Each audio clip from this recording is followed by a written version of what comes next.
Hey guys, and welcome to another top 5. Today in our top 5, we'll be looking into. I always say that Pixar always tugs at our heartstrings and tickles our funny bone.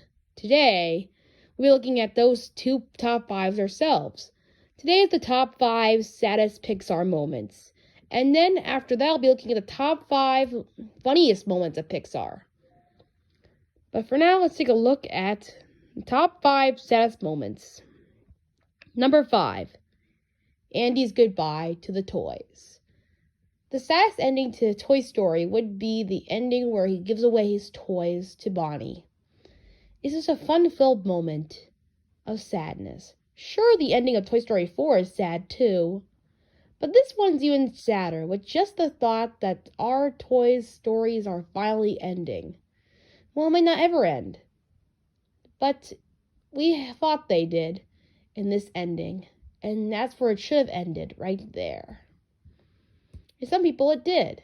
In a way, it made them cry, and would make us miss our favorite toy friends as they go on to the next chapter in their world without Andy being there. Andy has been the staple of our of adult childhood of all of us, losing our toys. Number 4. Finding Nemo. I already talked about this enough already, but I'll just give you a brief summary. What happens in Nemo is very tragic. First, her mother, of course, dies. Marlin's whole dream family dies, by a barracuda. The one surviving fish was Nemo, the only family he ever got. And now that son is lost, he's overprotective of him. He has to find him. Throughout the whole movie, this is tragic, as Marlin desperately tries to find his son after all things. And Dory trying to help with terminal loss. It's not easy for him. You can imagine how sad moments that this happened in Finding Nemo. There's many sad moments, like when they find out that Nemo is dead. Dory begs to stay with Marlin. Or when they're stuck in the whale. Or when they're separated from each other. There's many sad moments in Finding Nemo, especially in the beginning. What can I say? My brother said it was a sad movie. So, it's very similar to State of Truth. Inside Out. The only thing sad in this movie is pretty much the ending, and Bing Bong dying. Bing Bong is a very special character to me.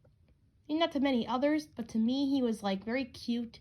It was sad to see him go as we had to say goodbye to all of our imaginary friends. We don't even remember them. And then we have to say goodbye to our hometown and everything when we move. So it's heartbreaking to see this family cry together, but a happy cry in a way. Them hugging each other. It's just sad. In a way, Inside Out is the most saddest moments of any in that way. Coco. What can I say about Coco? That's already been said. Coco is the best movie and my favorite movie ever. But one of the reasons is because of the sadness it gives you. Throughout the whole movie, you're like, happy, sad. It goes all over the place. And it just makes you cry more than once than you should. Wondering if it's ever going to make it out. Pixar made up for a lot of emotions here. And why wouldn't it? It was a lot of hope and heart, a lot of ups and downs. Number 1, Red's Dream. I already talked about Red's Dream already, but the one thing that really strikes me the most about Red's Dream is that there's no happy ending. Every other Pixar movie has a happy ending at least, but not this one. Red does not get the owner he wants. He's just standing there, sad, wrecking an old bike shop. Saddest thing ever. If only the clown walked into that store. If only. It just didn't work in. I never the commentary that they said that. Why would it make this so sad? No one knows. I guess it's to show that some things in Pixar world just can't work out the way they should. And now here are a few honorable mentions that did not make on this list, unfortunately. Onward. Onward's a very special movie to me as well. But the only reason why I did not get this list is that only one moment where it's sad. Like the father dying and him getting sick, then having to say goodbye to him. That's really the saddest thing that happens in this movie. But it's a good honorable mention. It's a good moment. Up. The whole movie is pretty much sad. And understandably, there's a lot of moments. Especially the married life moment. But of course, all of these moments are not really sad. More happier moments. So, I can't really say they're all very sad. Turning red. Not that any sad moments in Turning Red. I was only mentioned a few that made me sad. Which is the friends that comfort May. And pretty much the ending. All in all, it's not very sad very much. But there are a few things that do get the waterworks going. Finding Dory. I always talk about Finding Nemo in its movie and how sad that one is. Finding Dory is just a similar beat. Only with a few minor changes. So that's why I didn't mention on this list. Because I feel like Finding Nemo is way much sadder. Monsters, Inc. There's only one sad ending in Monsters, Inc. And that is the ending part where they have to say goodbye to Boo. It's sad and touching enough. But not enough to make it on this list. But pretty much it is pretty sad as well. So I understand if you guys are pretty upset with this one. WALL-E. WALL-E's also very sad too. With WALL-E and Eve being together. And it's also very sad to see him lonely.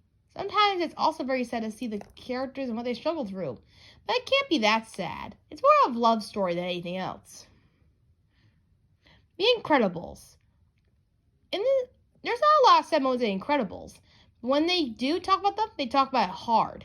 There's a lot of dark scenes in Incredibles. I wish I really watched it more in my childhood, but I didn't. I wish I did though, because there's a lot of dark and a lot of sad moments in this movie. Especially when the family gets together, at least. Soul. Soul has a lot of sad moments in it too. Not my favorite type of movie, but still gets the crying going. Inside Out too as well. But this one definitely makes it more reasonable. It's more about sadness. Way more about life in that. Looking upon it in that way. The Good Dinosaur. A lot of people don't like The Good Dinosaur that much, but one of the reasons I like it is because of this scene in particular, where Arlo is showing Spot his family, and it has no words, no nothing. It's shown. It's like one of those don't show, don't tell things, where Arlo just shows his family instead of telling Spot. It's a very gut-wrenching and powerful scene with the sticks being shown and made different things, with Spot showing his family being lonely and that he's the only one left. Arlo showing that he is one death in his family as well. It shows that they're both lonely and they connect and they trust each other. I recommend Good Dinosaur because it's a very sweet moment, this scene. Especially when his dad dies too. All these scenes are gut-wrenching. If you have the time, go watch Good Dinosaur. It's really worth your time with the sadness and good effort. The friendship they give. Luca. I already talked about Luca already in my last episode. So you don't say go check it out. But again, with the sad part about being Alberto, his mother abandoning him, that's the saddest part. Luke confronting him. I feel ashamed about what happened. So altogether, it's all sad and very new. Thanks for watching all these Pixar sad moments with me. I hope you enjoyed them. And recalled all the sad times you had with Pixar yourself. I'll be back here to talk about the funniest moments of Pixar next, very soon. Bye.